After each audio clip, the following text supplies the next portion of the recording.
Waters, Hey, how are you, sir? How goes it? I'm blessed, man. What's going on with you? Man, thank you so much for being on the Miles Pod today. And I'm going to go right in. I'm not wasting any time. I see you are active at the moment, which is really cool actually. This is going to be an interesting podcast episode. For sure. So I'm going to ask you a question, and I've asked this question to all my guests at the beginning of the show, which is, what is your dream? My dream, my dream is to fulfill the purpose that God put me on the earth to do. That And entails a lot, but my purpose is to open up doors of opportunity for others. and how do you see God unveiling your purpose to you? In what ways, what avenues so far? Dramatic. I've been on a pretty interesting journey. I was in Honduras for a while, um, just pretty much nomading it for a while, and like pretty much being in the wilderness and becoming one with nature and one with God through nature. A lot of people worship God through song and dance, but I worship God through communicating with trees and animals, and um, that's just my lifestyle. I like doing that because I mean He created all of that. So, but yeah, He unveiled it to me because I was just willing to be patient enough to sit down and listen. Is there Is there a particular area or place that you like to go to for that? When I hear that, I think of it being almost a meditative process too, or like you're Mhm. walking with God hand in hand. Is there a particular place you like to go, or is that just anywhere that you are? So sometimes God gives me visions of where He wants me to go, um, and then I'll look for it on like Google Maps or something like that. And then sometimes I'll just go. Like once I just got in my car and drove. I live in Los Angeles. I just drove through the mountains, and I felt like God told me to stop and walk around and go for a little hike, and I did so. So it's always different. It's always different.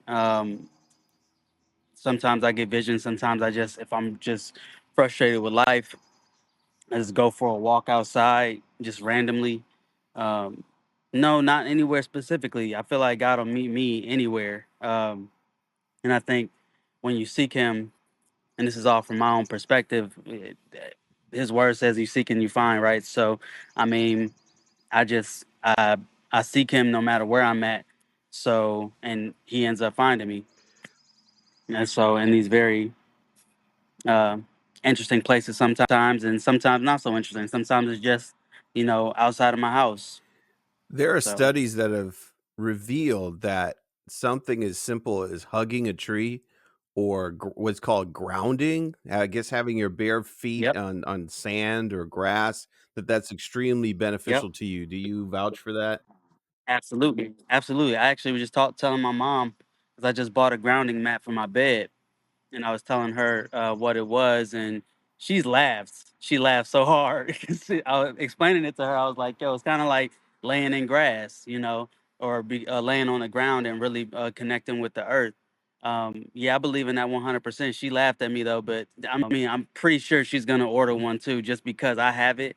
I mean, anything that I end up doing, my mom and my sisters end up doing too. I got a mattress, a specific mattress. They all have that same mattress now, and they all like anytime I do something like towards my health, like it's like yo, like because I like to live a healthy lifestyle, not just I feel like your body is so important um, in connecting with God, and when you get that in the right frequency, then it's easier to tap in with God. So when it comes to your diet and everything that feeding yourself mentally, spiritually, emotionally, all that stuff either comes back and it haunts you or comes back and it blesses you. And so I want the people in my family or in my life to, experience some of the blessings and some of the things that I'm, seeing through my life.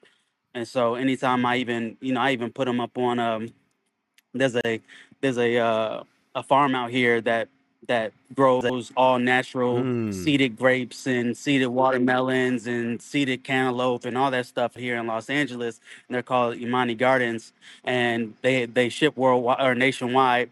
And so I put them up on that. I'm like, guys, we need to start getting our bodies back into operating format so that when you get older, it doesn't affect you as much. My mom is 66 and she's not. It doesn't look like she's losing the Mm. step. So she's just getting healthier. And so even though she laughed at me for buying this grounding mat because of how I explained it, really, um, she she's probably gonna end up getting one too, just because of the benefits that it's doing for me. Like I sleep better. So, um, and I mean, you're in the bed 80% of the time of that you're on this earth. So, while you're there, I That's hope you're true, healing. like, the bed what kinda bed you buy is so important, like, getting good sleep, like, again, they keep coming out with Hmm. studies that link cancer directly to a lack of sleep. If you stay up too late, Yeah, you have insomnia, like, all of that contributes to you getting cancer, like, big time. It's yeah, interesting, I feel like yeah. LA kind of the culture helps you kinda get into that mindset, like, I feel like everybody's trying to find ways to be Absolutely. healthier, to extend life. You find that to be the case? Hmm. Absolutely. I don't know about extending life because I feel like God is going to take you whenever He's ready to take you.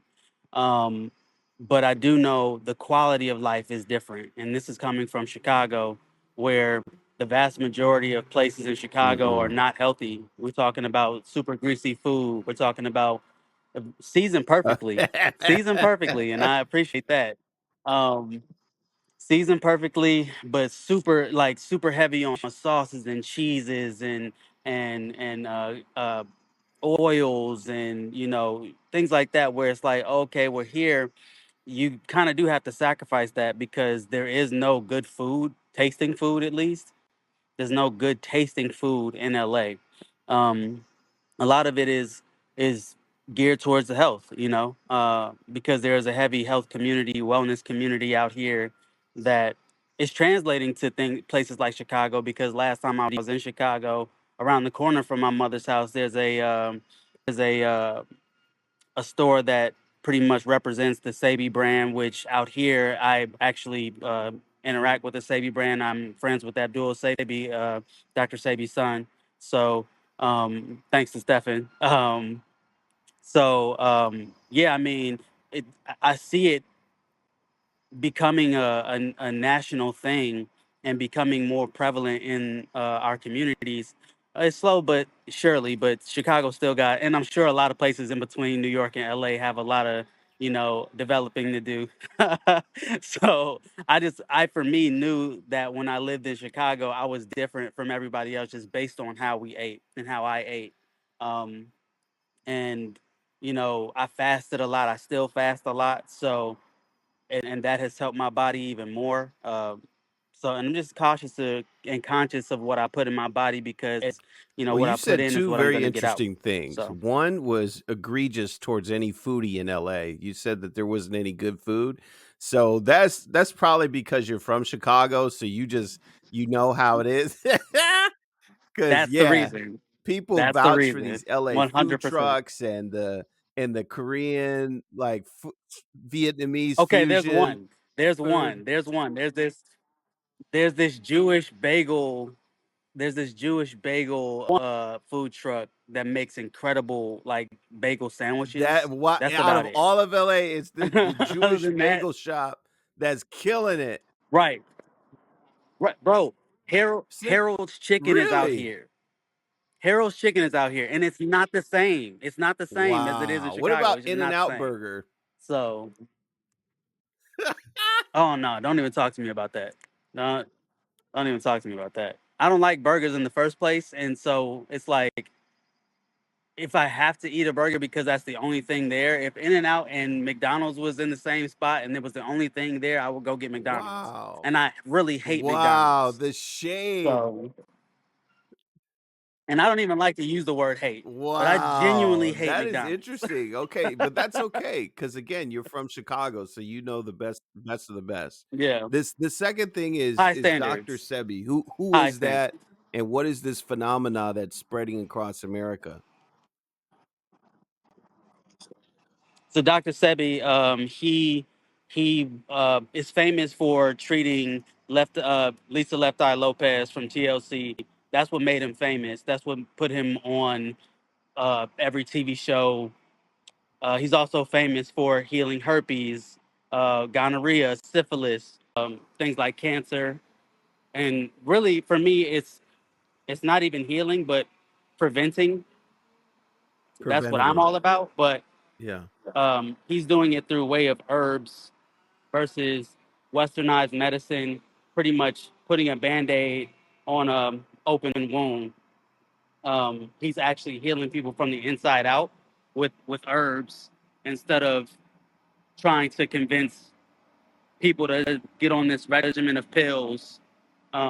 And so that's pretty much what drew me to it, because if you can prevent something by taking herbs on a regular basis, then you can, help heal the body in a way that, or even protect the body in a way that uh, has never been seen before. So he came under fire because he wouldn't cooperate with westernized medicine, and so that's also what he's famous for, just not going with the what's popular, but doing what he feels is best, protecting his brand.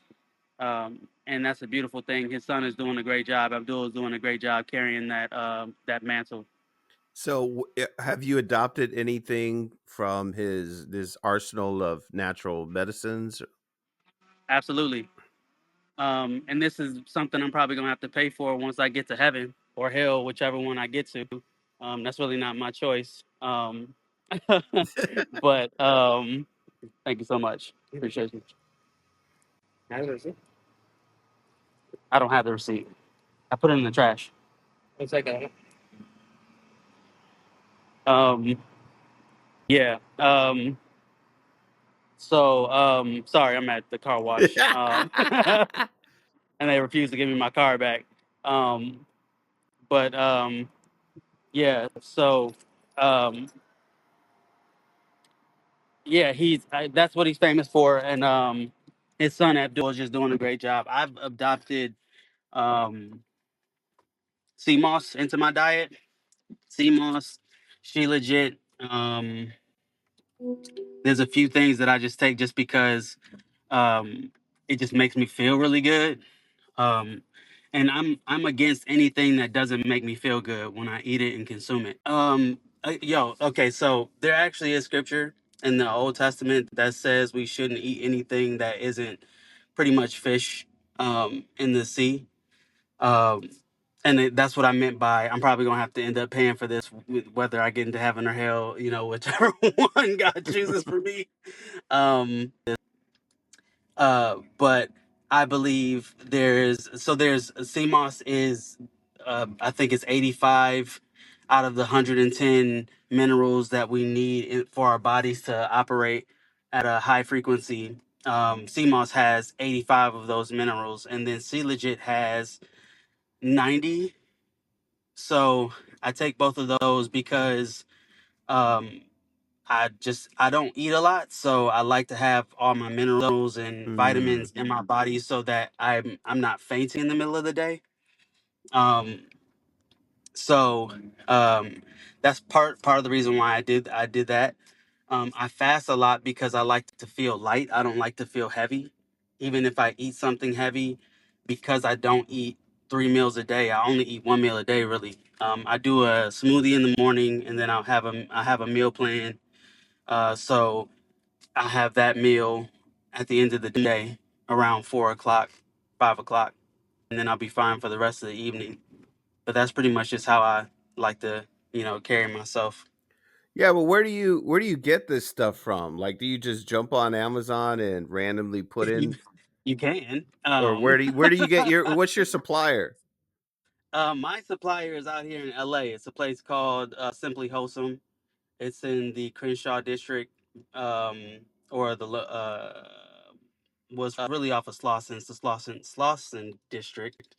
Um, and it's, I mean, it's very popular for the restaurant that's attached to it as well. But um, I mean, the best sea moss in this city, in my opinion, they sell it.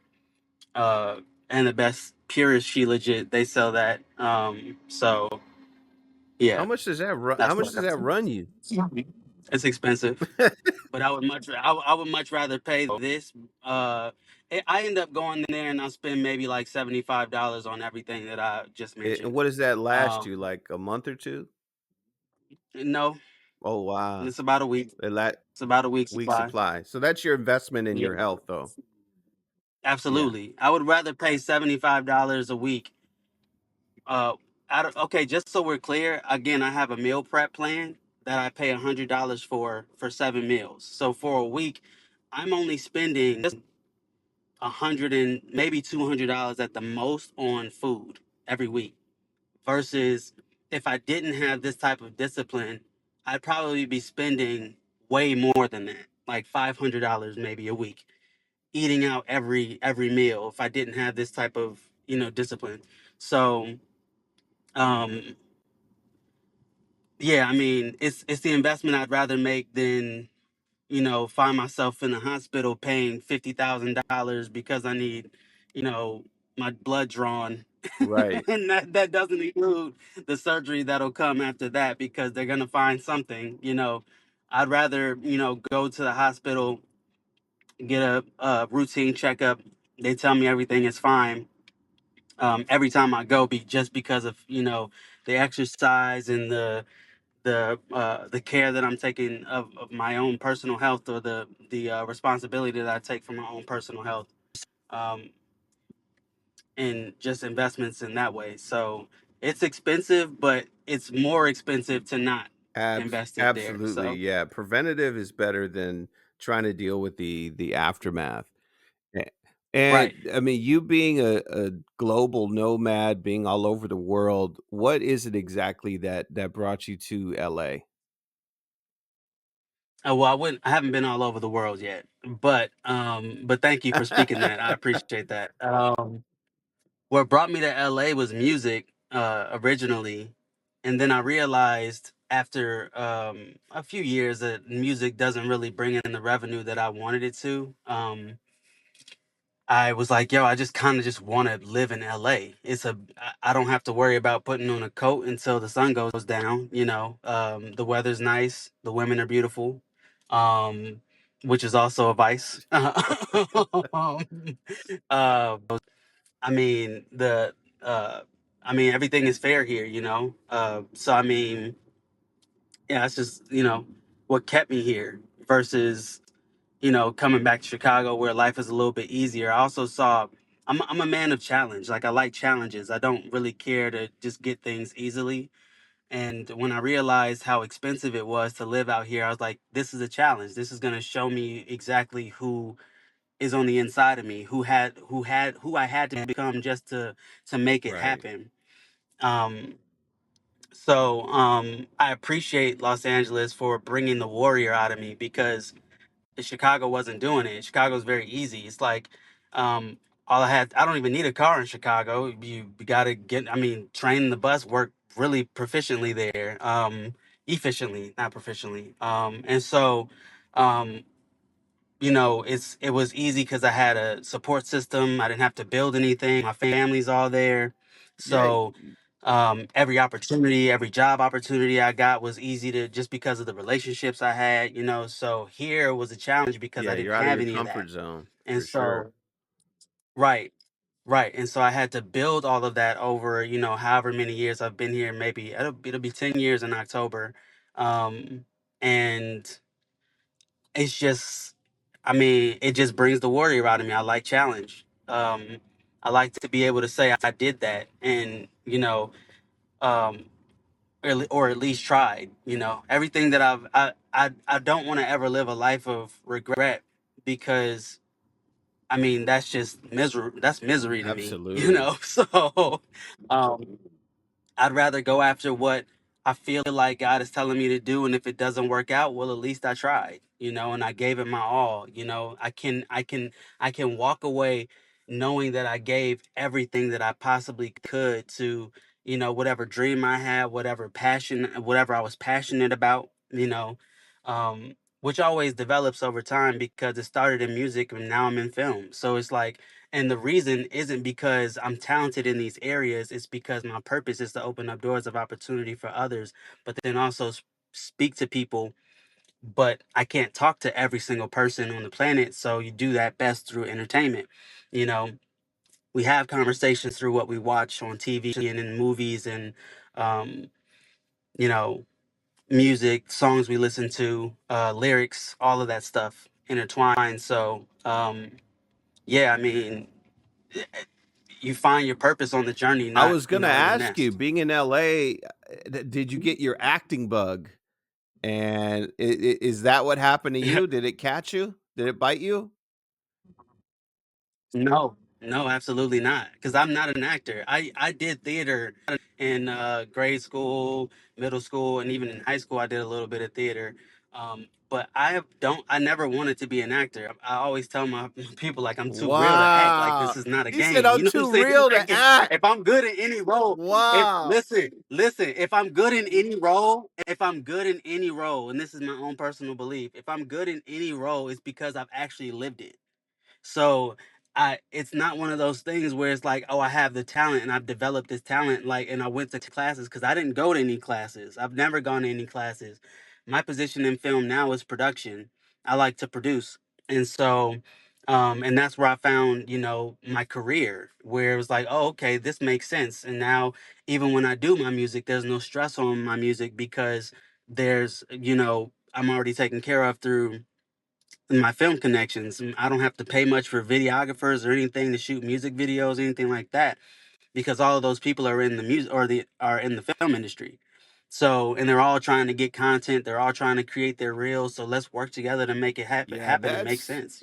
that's an incredible way to, like you said, kind of de-emphasize, if that's even a word, off of all the pressure of, like, I have to have a hit song. I have to, like, it has to work out this way, and it now can just be a Right, labor of love, and it can take on its organic path and whatever right, destiny that it has, and then it's like, "No, but my day-to-day is right. this other thing that's full of action, that's full of satisfaction, which is producing Hmm. movies." So what was the project that kind of unlock that realization for you where you're like, "Yeah, this is what I wanna do."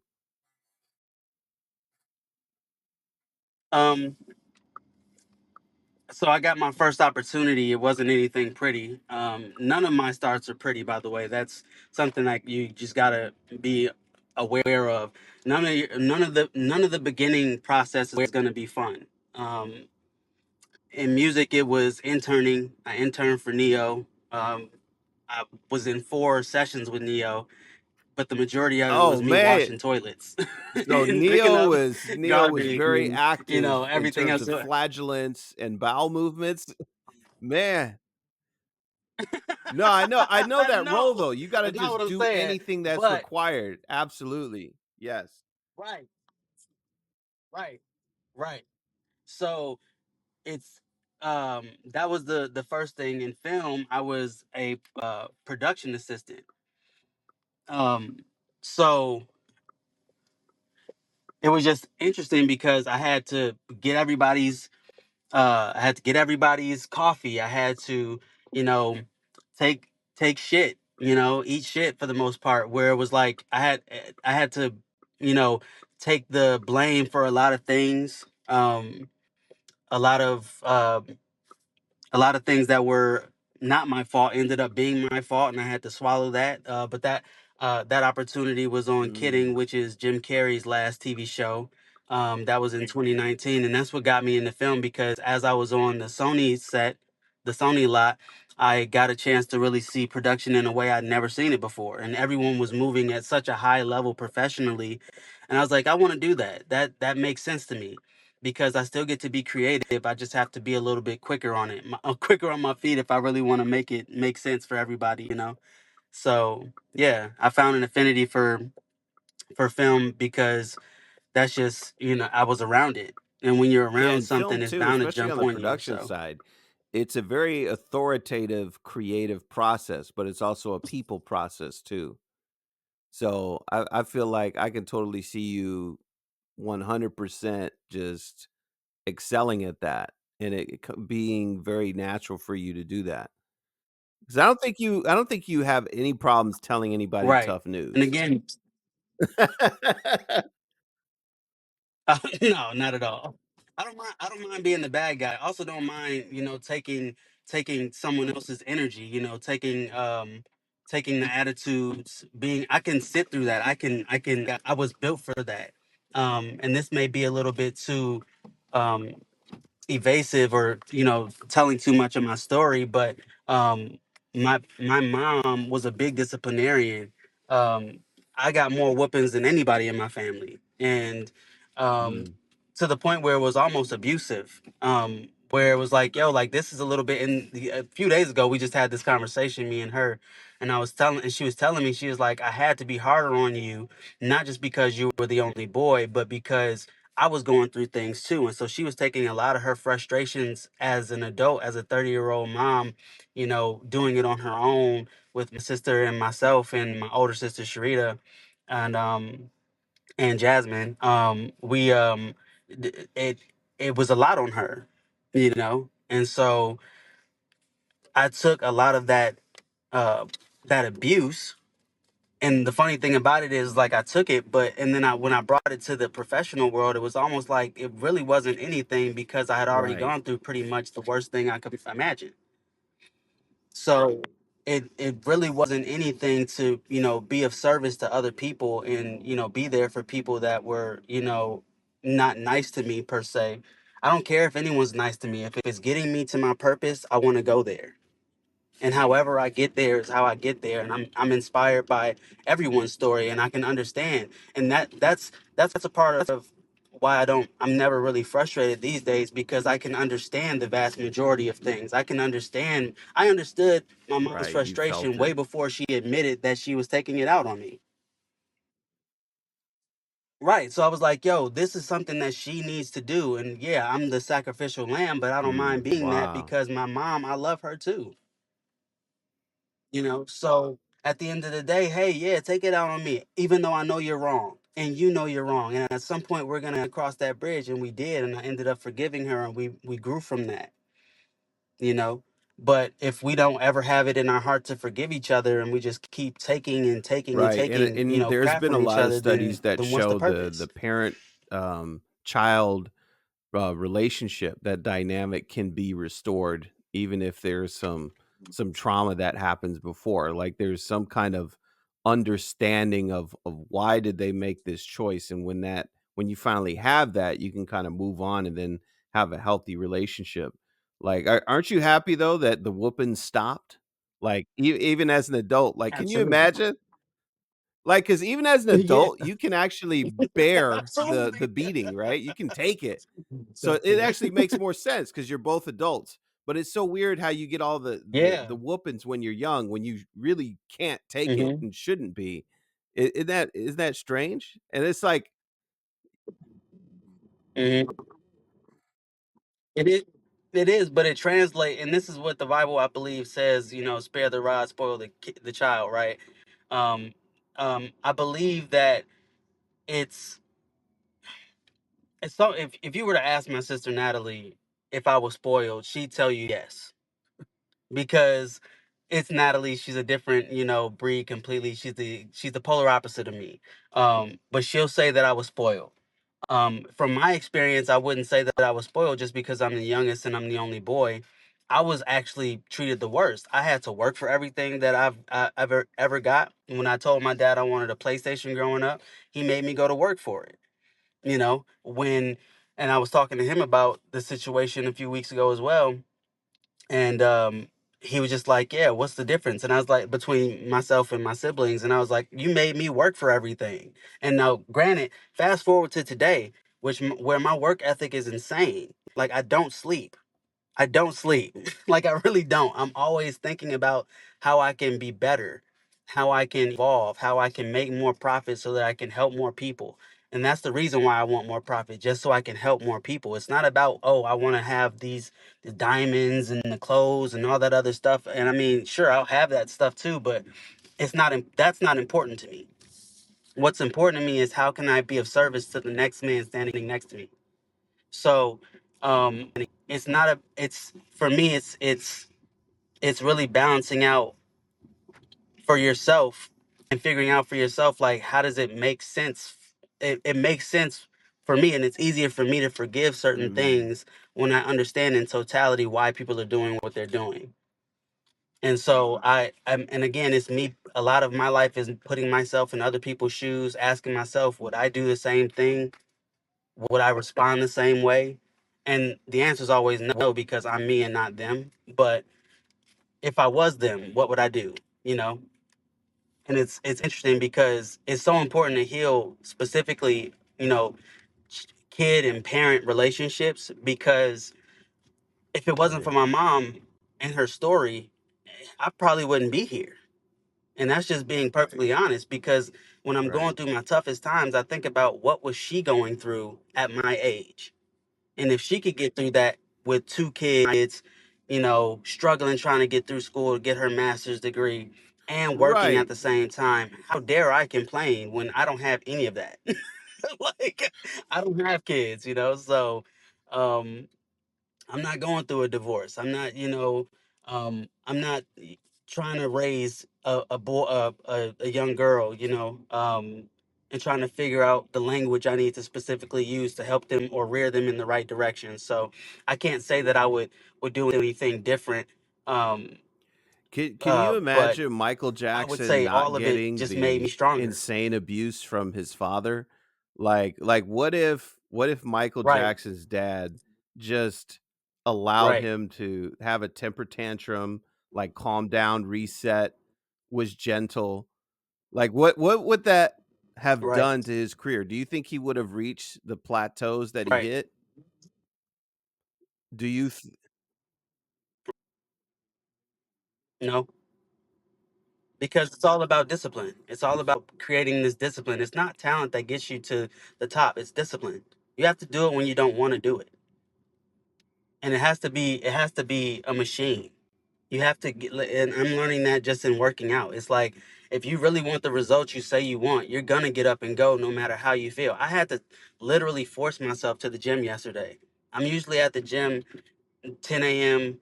around this time, unless I have, some errands to run with my friend Bob here.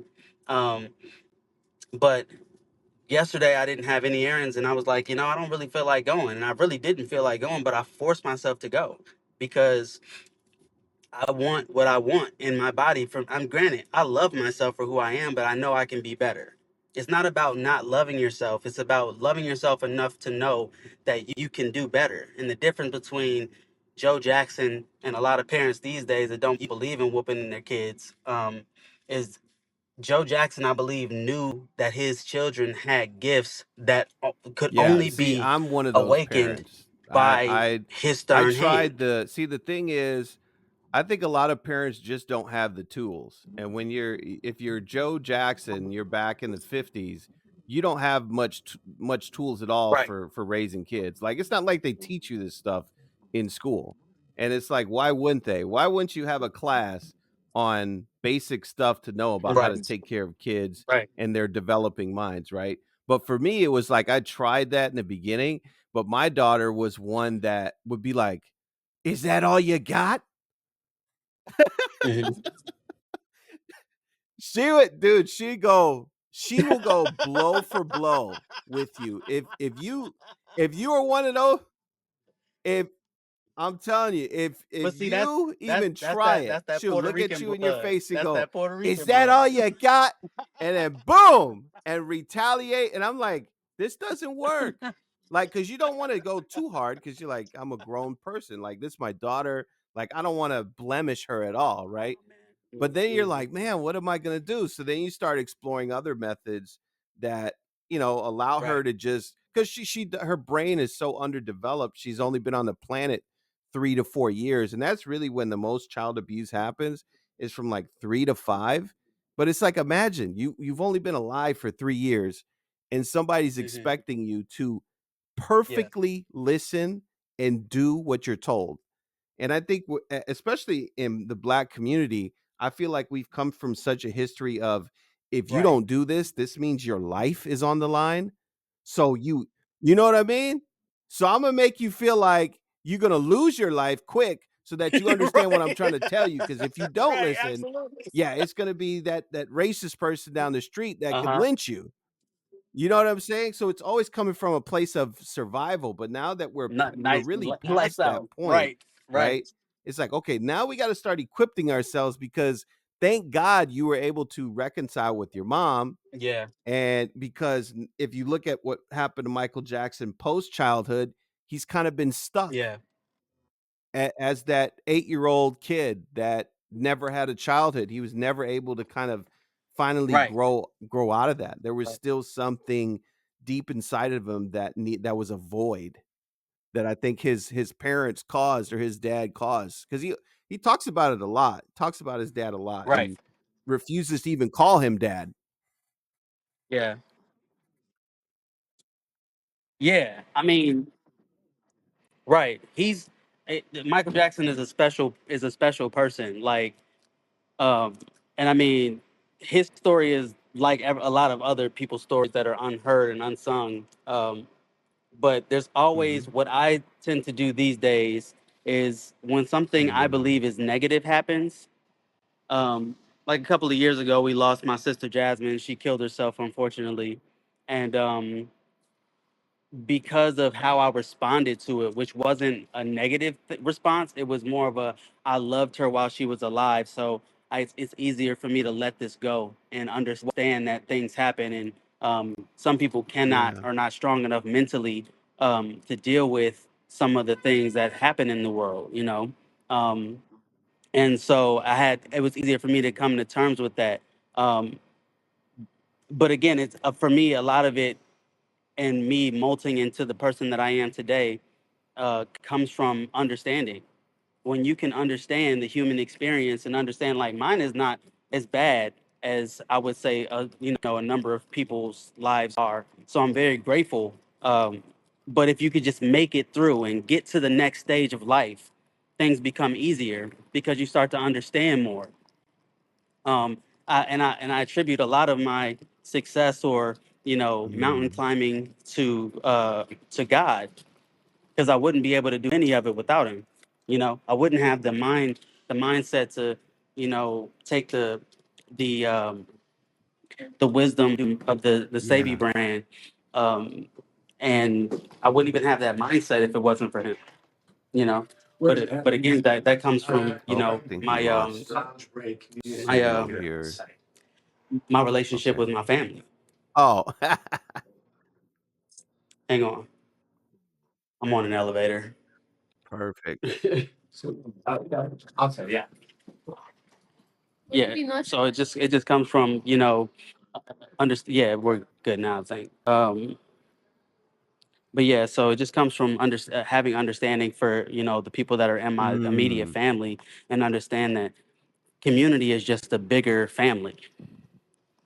So when it comes to healing, I always talk to my friend Bob about Yeah. people in general, because he's an older white guy, I'm a young black guy, and somehow we're friends. I love Lil God, Wayne's story and of when here, he here he talks is, he's about when tan. he was a kid, um and he said there was a bunch of, police but officers that raided his house, and at simultaneously he shot himself, and then he's like, all the black cops just like walked over right, his body like it was nothing, and then he's like, the one right. white cop that was there actually was like, yo, what the heck are you guys doing? You don't see this kid Hmm. dying here? So then he's the one who took him to the hospital, saved his life. So now Lil Wayne's perspective is like, Right, "Yo, I don't he's believe dying. in that, Yeah, like, racism is here deep thing, because it's not a guarantee." Most people are good. Most people have good intentions. Most people don't care about what you look like. Now, whether or not yeah, no, they it's not. choose to vote for you is different, but when it comes down to life or death, or the basic things of humanity that we all believe in, I think for the most part here in Right, America, we make the right choice. we gotta believe in humanity for some like we really just have to. it's it's not it's not a matter of whether someone's right or wrong as much as it is trying your best to understand. I had an issue, and that where I Mhm. was going with that whole statement was I really, because I didn't understand the Armenian community. Um, Actually, in middle school when I was at Haven, um, I had a kid who was Armenian, and we would get into it all the time. And I'm just like, why is it always him? You know. And then even to moving here, and now I live in a community where there's a bunch of Armenian people, and the reception when I Mhm. first moved into the neighborhood was, oh, they're super aggressive, and why is that? Until I started driving Uber out here. And one night I picked up a group of Armenian girls, and I got an opportunity to ask a question. I said, "Is it just your culture where the men are super aggressive?" And they're like, "Yeah, that's how they are." Right. And I was like, "Oh, okay." So I can stop expecting them to say, "Hi, my name is," you know. And I feel like when we have this expectation of people when we don't even know them, that's where we go, south with it, because it's like, you don't even know us. You don't even know me. And I don't know you. So, I don't know how we'll interact. We will interact, but if I don't do a good enough job of explaining how I like to interact, like if I don't say to you, Right. hey, that's not really how I interact, maybe you could, my name is Joseph. What's your name? And I've done that on a multitude of issues where, now I won't say we have friendships, but we have a working acquaintanceships where no one's stepping on each other's toes, and no one's parking in each other's spots, and no one's, making anybody feel less than just because um, that's pretty much what understanding does. Now that I understand that culture a bit more, I can't say that I don't like that culture. Even though I never said I didn't like the culture, it was always just frustrating dealing with them. Now I understand why it is, because I was raised a certain way and they were not. And that's okay. We have to be okay with how someone else was not raised in order to move forward and, have some sense of understanding. Because if you 100%. just get into a fight with someone right out of the gate, they're never going to invite you over to have breakfast or lunch or dinner, and then that's where you really get a chance to understand, who they are and why they are who they are. We don't know each other's experiences. We don't know. If we just took a step back, and really listen to other people's stories, we would know so much more, and we would be more forgiving and more open, you know, um, to pretty much everything, versus having our guards up 24/7. And I mean, I'm learning it through my family because we're not perfect. And I'm learning it through my friendships because those are not perfect. My relationship is not perfect. So, but what I'm learning is, if I don't explain how I like to be loved and respected, then it will never be, I'll never experience it, So we have to be mature. We should try to be more mature enough to explain ourselves to people that we care about, even at the lowest level of care, and that is community, where it's like, I'm not obligated to do anything for you just because you're my next Right. door neighbor. But So because you're my speaking next door of neighbor, people I'm that going you to make care sure that about, this I guy think you walking alluded around to at 3 o'clock in earlier the morning that isn't trying to you're rob you. currently dating. What has You been the dating scene like in LA? know, you know what? I'm all about speaking things into existence. Dating is easy for me. And I mean that literally. I'm not just speaking that into existence, but it is very easy for me. And a woman actually asked me that question yesterday, and I answered the same way, because I know exactly what I'm looking for. I don't. My dad used to say when I was a little kid, he said, "Love is for adults." Because I would always ask him about girls and stuff like that, and he would be like, "Love is for adults. Don't worry about falling in love and all that stuff. Love is for grown-ups." And now I understand what he meant by that. And I also understand why you shouldn't drink before you're 21. I also understand why you shouldn't do those things, because I got past that and I'm like, oh wow, I was a little bit more reckless when I was, younger, and now I'm a bit more responsible and I have that mindset already. So now that I'm an adult, dating for me is very easy. I know what I like physically. I know what I want. I know in just 5 minutes of talking to a woman, I know whether I can, you know, uh, cultivate with her a relationship or build something solid with her. there's attributes that I look for, and I mean, the things that I look for are not common. So it's very easy for me because it's easy for me to look the other way instead of trying to pursue someone that is something that I know that I'm not going to be able to work with, you know? So there's a vast majority of women in LA that are very physically What's beautiful, the but they typical don't LA have, woman? the attributes that I'm looking for in a girlfriend or, potential partner in life. So I wouldn't say anything's typical. But a lot of them are just mirrors of each other. They all dress like Taylor Swift, Nicki Minaj, Beyonce, try to be them.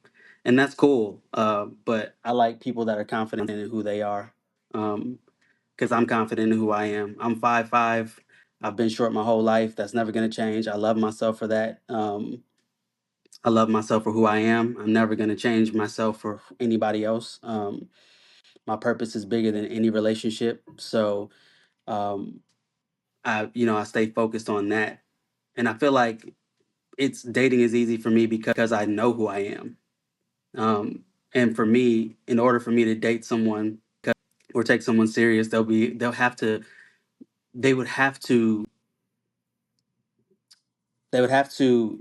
know who they are, be equally yoked, or so to speak. Know who you are enough to remind me of who I am when I'm losing sight of that. Because I am human and that does happen. Um, Someone that knows themselves can only ground themselves enough to be like, okay, he doesn't mean that to hurt me. Let's remind him of who he is. Um, and I do that for my partner, or the woman that I'm seeing now. So uh, it's easy, but it's at the same time it's hard in the sense of you wish it was a bit easier. And even in this the sense of relationship, it's like, or in the midst of the relationship, it's never as good as you think it is when you're in it. And so it's just appreciating the person for who they are, and they're good, the bad, the ugly, you know. The stuff that's trending right now regarding relationships is very scary. Like this Yeah. notion that if you don't spend like at least $2,000 on me on the Yeah, first we're not date doing that. We're is not doing that. means you're not the one. Or in your opinion, is let's just start with something basic. Is a movie date acceptable as a first date? You know what's so funny, bro? Like me and my girl, we just went on our first movie date like a couple weeks ago. Like, and we've been dating for 7, 8 months. Like, it depends on what's your values. What do you care about? That's what it ends up being. It's like we don't value movies like that. Like I do because I'm in the film industry, and but I have a cinema at my house. I don't have a TV. I have a projector. So it's like I have a whole entertainment system at my house. So I don't need to go to the movie theaters. Um, but um, I think that's in my opinion, that's very shallow thinking, and that's fine because there's shallow people in the world. And everybody has. I was getting my hair cut the day before yesterday, and I, saw two crackheads loving each other, and my barber said he's like, "Is somebody for everybody?" And and I'm like, "Yeah, that's an absolute fact. There is somebody for everybody." So if you don't want to go to Red Lobster, good luck trying to find somebody. And I mean, some people are delusional in that sense. And delusion's good when you're, trying to accomplish a goal for yourself. But when it comes to romance and things like that, if your standards are super high, but you don't apply them to yourself, you're automatically going to That's what we're lose. dealing with right now. It's this expectation Hmm. that 98% of women who are dating right now, or it seems that's the illusion that's on social media, is that they're all looking for a guy that Yeah. makes $400,000 a year, who's 6'2", has no kids, but Right. they themselves Right. have two Have children of 17 their kids. own. They're making $60,000 a year, and they don't have Right. to do anything to participate in the relationship, like any acts of service, Right. anything that would make a Hmm. man feel loved. And so do you see Right. that really in the dating world right now, or have you in the past? Man, I just had a conversation with a single mom, a couple of days ago, and she said, "I'm tired of thinking for myself." And I said, "No, that's the power of having a partner is you have to stay actively thinking. It doesn't get easier, it gets harder because now you're not just thinking about your kids, you're thinking about what you're building with your partner and everything else. And this is just my opinion. I don't know because I mean, I'm on the road just like everybody else. Okay. Um so yeah, it's just, what it is where it's like if you and it was just interesting to hear her say this because here she is with two kids and um she has all these expectations, but it's just like, oh, I just want to be void of thought. And it's like, no, that actually doesn't make sense. You don't want it to last then, because if you're not actively thinking about how do I Yeah, make and I this better, how do I enrich my relationships, how do I make right. this uh, a better experience, then you know what are we doing? If you're just sitting there idle, you're gonna end up like Adam and Eve. You're gonna get bored, and then you're gonna do something crazy because you're sitting there letting the E force, take over your thought process. And if you're not consciously thinking, someone else is gonna do the thinking for And you. that's the big conundrum that's going on right now is you have the kind of for male podcasts and media saying, "Get rich, become Right. this strong, powerful man, and, you gotta earn this amount of money to be considered okay to date." But then at the same time, they're bashing women that want men who make a lot of money. So it's like, which is it? Are Right. you gonna tell women to lower their standards or and then for men to accept a lower standard as well? Or is it gonna be this continued conundrum? Here's what's gonna happen. You're gonna keep attracting what you are because you don't get what you want, you get what you are. So you have to become the person that you want to entertain. So I've been single for a very long time before I even de- um, decided to date again, mainly because, or take it serious, that is, mainly because I wasn't who I wanted to be. And so it's like, why am I dating at this stage when I'm not going to attract what I want? I'm going to attract what I am, which is not ready yet. And so I'm going to keep attracting other people that are not ready. And then it's just going to be more confusion because I don't know what I want because I'm not ready. And it's okay to put yourself back in the oven and cook a little bit more because at the end of the day you're not ready, and if someone eats you or someone consumes you, they're going to get what you call it, typhoid, or uh, or whatever else is out there, so I mean it's really it's being aware that you're only going to get what you put out. um, and then there's some anomalies where you don't really have to do much of anything and the world is given to you, and that's the world of a lot of women, because a lot of their value lies in their looks, not so much in their skill set. And so that's where, in my opinion, a lot of the frustration comes from, and the discommunication comes, or the miscommunication communication comes from, is because people have these expectations, but they one fail to Mm, communicate them off top, which is something that I think my personality brings out of right, people, because a right. lot of the women that I have dated in the past, I ask them sincere questions like, what do you want within the next 5 years? Oh, well, I want to travel every year. I want to go to 2 countries every year. Okay, I'm not your guy because I like to sit at home until God tells me to go Right, somewhere. The only reason I went to Honduras is because I felt like God told me to go. And I haven't been out of the country since. Now, granted, I do want to travel right. more, but what I prayed and I asked God for was give me a reason to travel. I want a reason to go overseas. What am I just going to go overseas for? Just to look around? No, I want to make money. I don't want to spend more Yep, money that and was then come me. back here and be in debt. That don't make sense to me. Just Yeah, like it going doesn't. to a college for 4 years and then come out and only make 35 grand a year and then loom $200,000 worth of debt over my head. That makes no sense to me. That makes no sense to me. So so and mind you, this is just what I've had to think about in my mind, where and this is why I'm even upset for people like you and my mother and anybody else that went to go pursue a higher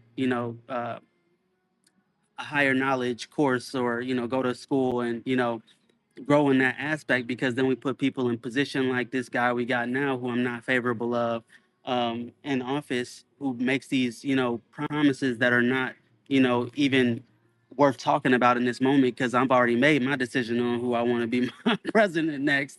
Oh, you're talking um, about president. Gotcha, yeah, gotcha. that's what we're talking about. I thought you were talking Because about the again, governor of California. well, him too. I mean, they're all in it together. But but yeah, so I mean, and all I'm saying is this: there's decisions. That's what all of those things have in common, right? So when it comes to relationship, whether it comes to presidential candidates, or even our lower branches like aldermen and state seat, senate, whatever, it's all decisions, and you have to make the best decision for you. And I've asked myself, like, yo, am I willing to do this? Am I willing to be in a relationship with somebody when I know for certain I need to be focused on my goals? Yeah, Or can I be with somebody while I'm pursuing my goal, and do they support that goal? right. Exactly. Are they gonna hold the bag while you try to fill it? Right, And it's like, I always advise young men this. I say, build your estate first and then invite somebody to come live on it. right, What we're doing since we're teenagers is we're trying to invite our partners into a half done house. And right, it's like you could do that, but then when it rains or it storms or it's snowing, your partner, the person that you love, is going to feel all the effects of all that right. adverse weather, and that's life, right? So if you Hmm. build your estate first, then you protect them. The whole point is to cover them, right? So you're Right, covering them. So everybody has a unique love story, but there are some general wisdom principles that you can live by that will keep you right, away from unnecessary suffering, and I think that's one of them. For anybody right. who's a single My parent, if you're a woman that's a single parent, they got to understand that if a man is willing to take on the responsibility of the family that you have already procreated, it's essential Mhm, for you to come under his covering ASAP. Like there is mhm, no dating for 4 years, in my opinion. You're just asking for a lot of hurt and pain. There needs to be mhm. a Right. quick Well, that's from beginning to end, because I came in this world by myself, and I'm gonna leave it by myself. No one's gonna get in that casket with me. Hopefully, they don't. You know, um, the question ends up being, and this is not even me disagreeing with what you just said, but the question ends up being is, how well are you covering yourself? Because it's not my responsibility to take care of you. It's my responsibility to cover you from what you can't cover for yourself. Right. So it's like that's the essence of partnership for me. If you see who's got my back, who's got my six, there's nothing behind me right now physically. But if someone was standing behind me, you would see it, because you can see behind me. I can't. right. So, in what area do you see me lacking? And if you're a good enough partner that's taking care of themselves, it's going to be like, all right, well, I know that I'm good at this, but he's not that great at that. I'm a risk taker, so finances are always fluctuating in my life.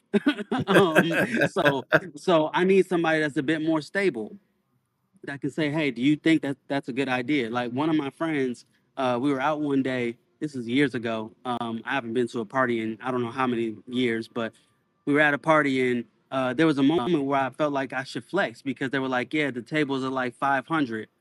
So I'm like, "Okay, yeah, I mean, I got 500. I could go spend it on a table." And he said, "Why would you spend that on a table and there's nothing in here that we would even want to invite to the table?" Mm, And I said to him, "I was like, bro, that's why you around me. Thank you for saying that." Because we looked around, I was like, "Well, we don't drink, so why are we here? right. We're at this party. Why are we here?" "Well, we're here, searching, looking for women to date, whatever." Woo woo. All right, it's cool. So I didn't buy the table just because there was nothing in there that I wanted to invest that in. 'Cause every time I spend money is an investment. So it's like, and if we start looking at it that way, we start spending our money more wise. Where it's like, versus, oh, I'm just gonna buy this because I think I There was a deserve it. lady that did this undercover study where she pretended to be like a socialite, and so she got to know, promoters, and she got to enjoy being in some of the most lavish clubs in New York, and Mhm. basically what she discovered is that the whole experience from beginning to the end is all one big production, it's all a Right. big theater show, Like, the fact that you walk into a club and there's, like, all the little areas where they have tables and VIP booths, a lot of that stuff was already they already made the decision on who's going to sit there, Right. and those promoters basically invite a prototypical, like, they cast girls, Hmm. and they just bring them in for free, and the girls get to eat and drink whatever they want. That's their payment for Right. coming to the club, but it's all to put on this facade so that the men that make six figures come in, they see girls, they want a table next to them, and they spend $5,000 a night. And so the owners allow these promoters to bring all these people in for free, to get these booths for free, just to attract that one type of customer and Of patron. course. It's all a game.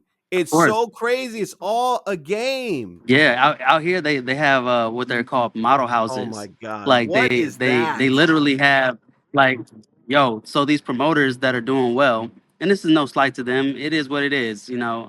And again, it boils down to choices. Whatever choices you choose to make, they're your choices. Um, and the only reason I know this is because I have friends that are models, and we talk. And this one girl was telling me, she's like, "Yeah, I'm living in a model house right now," and this is years ago when I first moved to LA. Um, and I was like, "What?" And she's like, "Yeah, I don't pay rent." And I was like, "What do you mean? What do you have?" She's like, "The only thing I have to do is go out 5 nights a week." Oh my god. And I was like, "What do you mean?" She's like, "I gotta go out and I gotta drink and I gotta, entertain certain dudes. Woo, woo. I may or may not, sleep with them." And I'm like, "Okay, well, I mean, if you don't have to, but it's another form of pimping where they just go and they, rent out a house somewhere, and they just put these girls up in these houses on bunk Oh beds." my god. And it's kind of like the bad girls club and stuff like that. And it's like, well, yeah, that's where you're at now, and you don't have to pay rent, but you do have to go out 5 nights a week, and you got to pretend like you're having fun. Wow. And I mean, again, this is just these are choices, so I mean, I'm not saying that it's the right or wrong choice, because I'm not in their shoes, I'm not in their high heels, I'm not in their stilettos, so it's, I can't make the decision for them. Right. So I can only say, well, I mean, that's not somebody I would date. you know Somebody that is dependent on someone else solely for them to take care of them and put a roof over their head, because that's temporary. What ends up happening when time tells everything, and you are not as pretty as you are, and you're past the suitable dating age, and nobody really looks at you and calls you pretty every day anymore. Your DMs are now dry. What happens? You then have to fall back on your skill set, which a lot of these pretty women unfortunately don't have one of those. Yeah, the All their skill set is to be pretty, which is why I'm saying, like, I have to yeah. reinforce what I said earlier about, I mean, that being women's looks being their primary source, because it's like that's, and unfortunately, when you live in that world, you also deal with men who do have a lot of money, but the men that have a lot of money are just going to keep attracting more women, because a lot of women don't want to work. They don't want to earn their keep. They don't want to be a partner. They just want to be somebody that moves in. But trust me, when you move in to somebody else's estate, you could say the wrong thing, and that person could just be like, "Yo, get out." Absolutely. Yeah, get out, and then what So are you gonna do? Yeah. then What's next what's after next? that? What's Yeah. after that, right?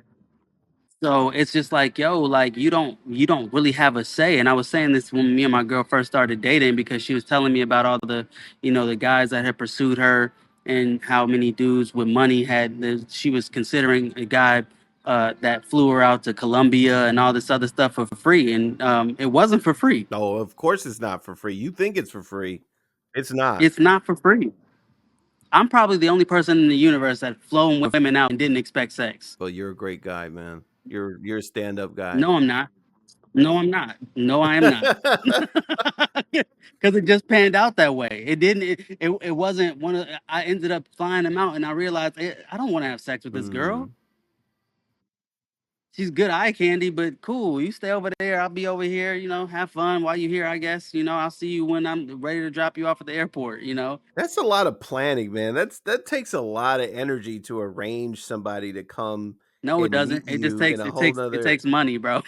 That's I'm all it just saying takes. that it does. Like, you really gonna sit out for hours and plan this whole, oh, gotta pick you up from the airport, gotta book your flight, gotta make sure Bro, you have a we snack on the had way. we That's had we had insane. 3 conversations before she got on that plane. And well, here's the thing. I also knew her prior to me flying her out. So, um Oh, okay, so it she wasn't one of those trusted things you. where it was just like somebody brand new and so I mean, being that guy that has done that, it's just like, yo, what expectation again, we did communicate on a sexual level, but at the end of it, I was like, well, I don't really want to even share my body with you in the first place. And it's not because I'm a good guy. Let me reiterate. It's because I refuse to sleep with someone that is not on the same frequency. If I feel any type of restraint, or I'm a faith-filled person, so if I do something, if I'm gonna follow through. I could have canceled the flight, but I didn't. And I was like, I'm just gonna follow through and see where it goes.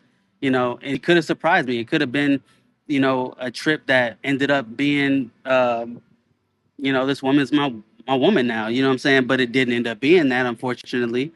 But it's an experience, and that's what we end up doing. It's not about like, oh, like I don't even get upset when things don't work out the way that I thought they would. It's more of a, oh, that experience is over. It was a cool experience.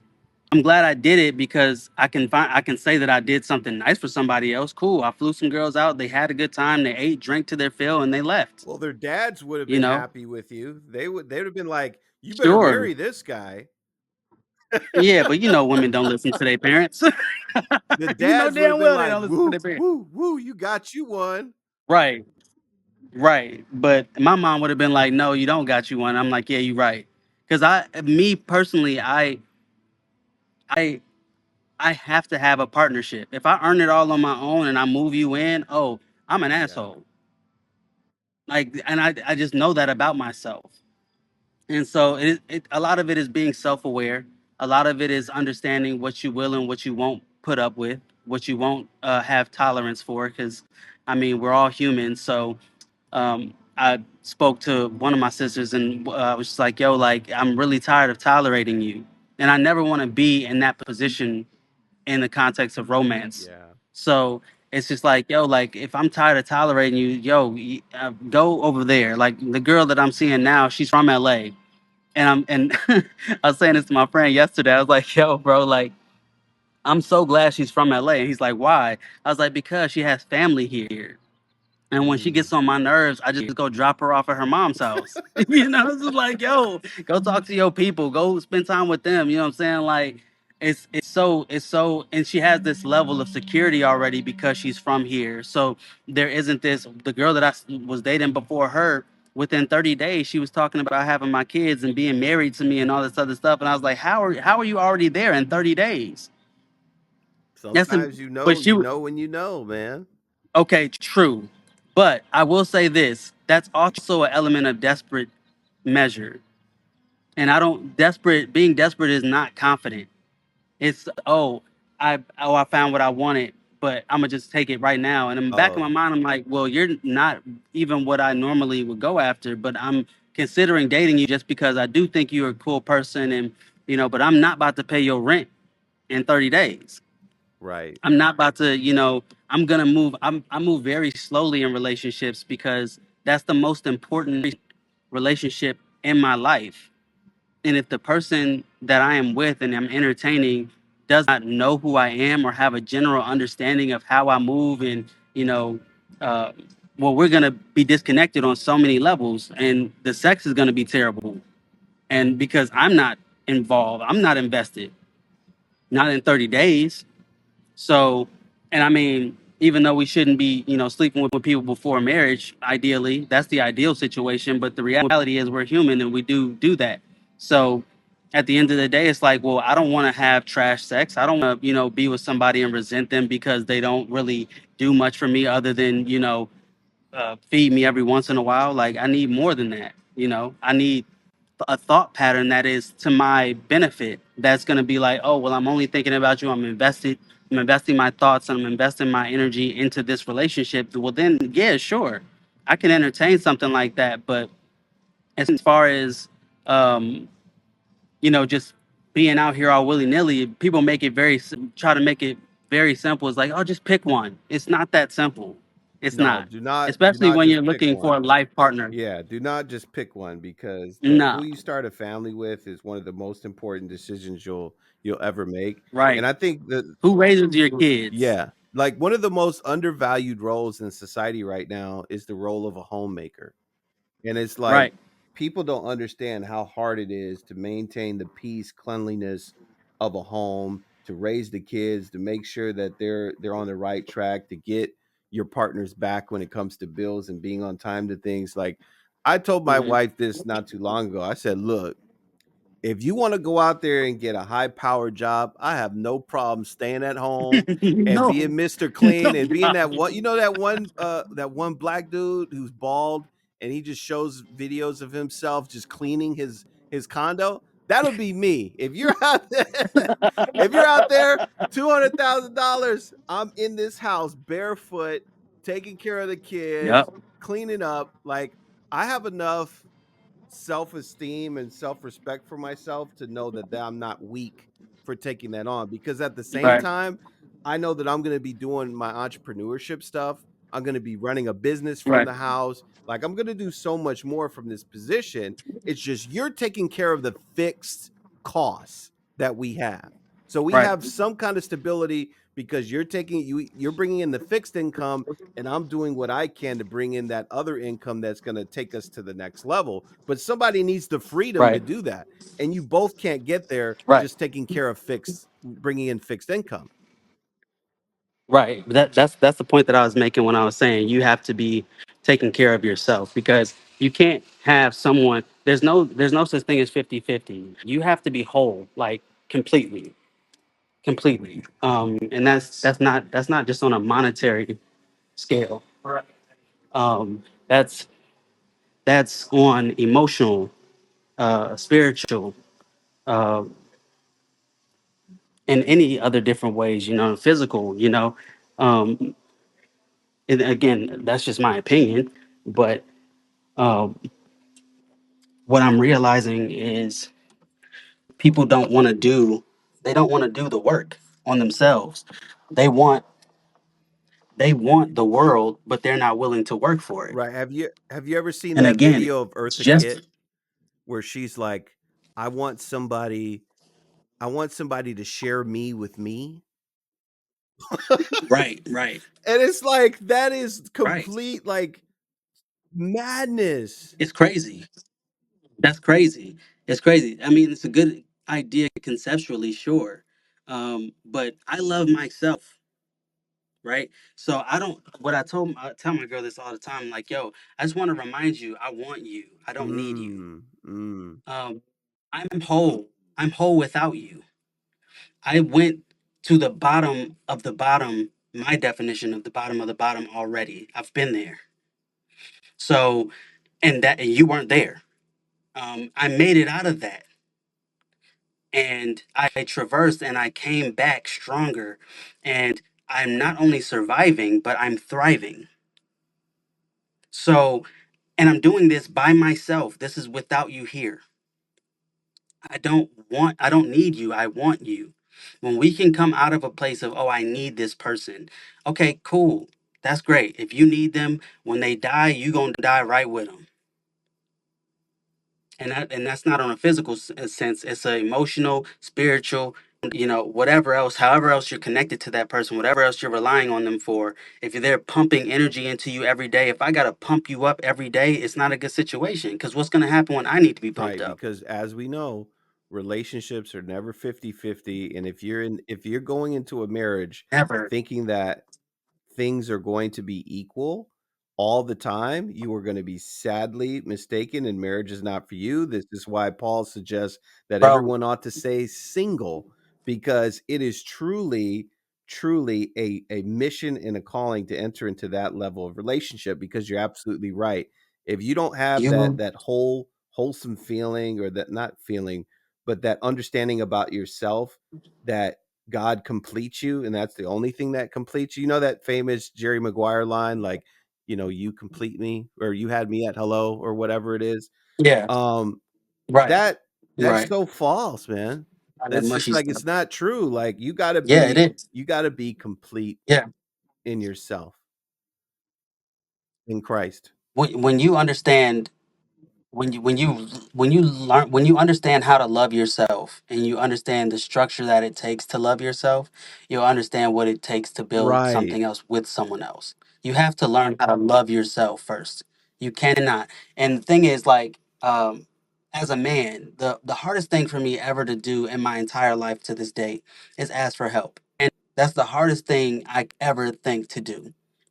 But it's also, when I do it, because I've mastered myself in a sense, when I do it, I know that um, it's an act of strength for me. So as hard as it is for me to do, it's like, all right, I gotta ask for help. I don't have the answers for this. Um, I'm in a position now in life where I'm only in this position Right, because I right. asked for help. You know, and it's not because of my skill set, not because of who I am. Is no, it's I asked for help. And so it's like, here you go. You overcame pride. Boom. And this is our relationships where there's men in the world that are losing their hair stressed out because they refuse to ask their woman for help. Now, if your woman can't help you, then that's not your woman.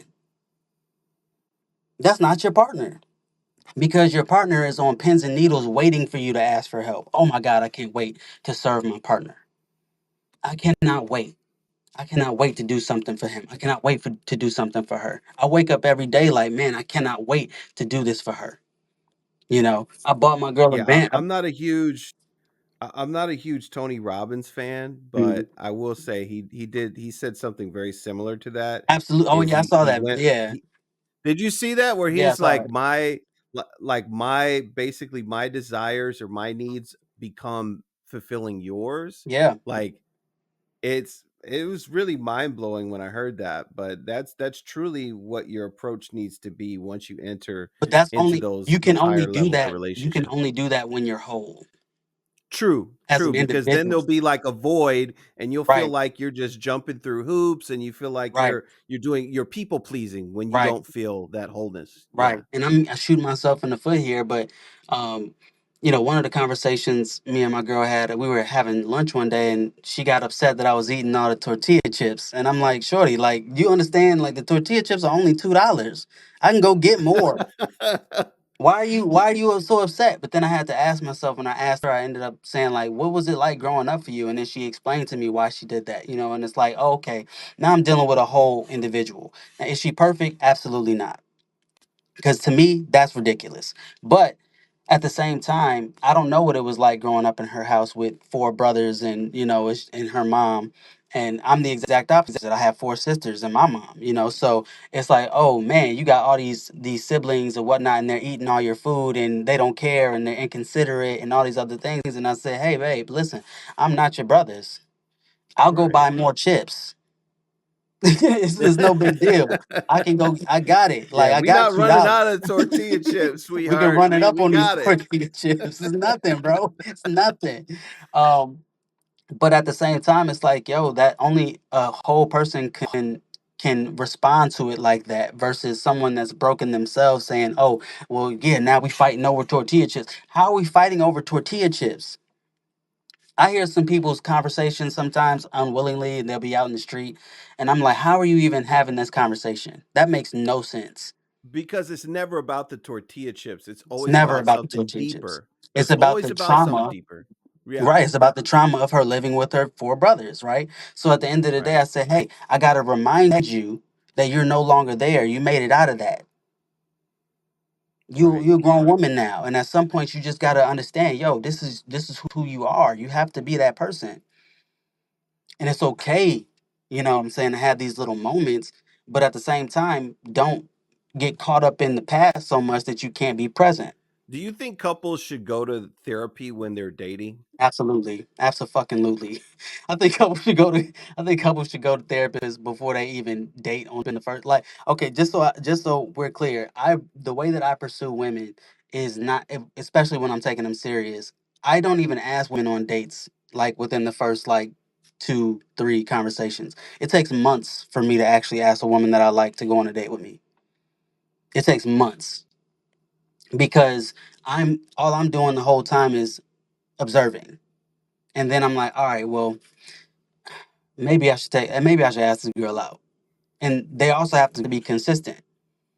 So one of the girls that I was dating, I met her in the gym. It's like, yo, like, and because I consistently saw her on a regular basis, I was like, that's a quality that I like. I like the fact that you love yourself enough to come to the gym consistently. Every day that I'm there, she's there. Mm. We didn't go anywhere. We cool now though, but she's still consistent in the gym. So how okay, you're consistent about that. What else can you be consistent about? Okay, beautiful. The girl I'm seeing now, she runs a wellness brand with her friend. Yo, she's consistent with it. Right. They do a workout every Friday morning. She's consistent with it. And these are So things that you it's do like, yo, yourself too. Like you're an right, entrepreneur, you go to the gym. So right, you're not putting just unrealistic right, expectations on some random person. right. Yeah. I'm already doing it. Right. I wake up at 3 o'clock in the morning. You don't have to tell me to go to work. That's the first thing I do. If I have to tell you, if I have to convince you to get up and go to work, well, you have to work at Target. You have to work for one of these bigger corporations. I, on the other hand, cannot in my mind conceptualize how powerful my mind is, but I still want to work at Target. I can't do that. And I'm not saying that Target's a bad place to work. I think people that work at Target are incredible. But I am saying it's not for me. Mhm. Yeah.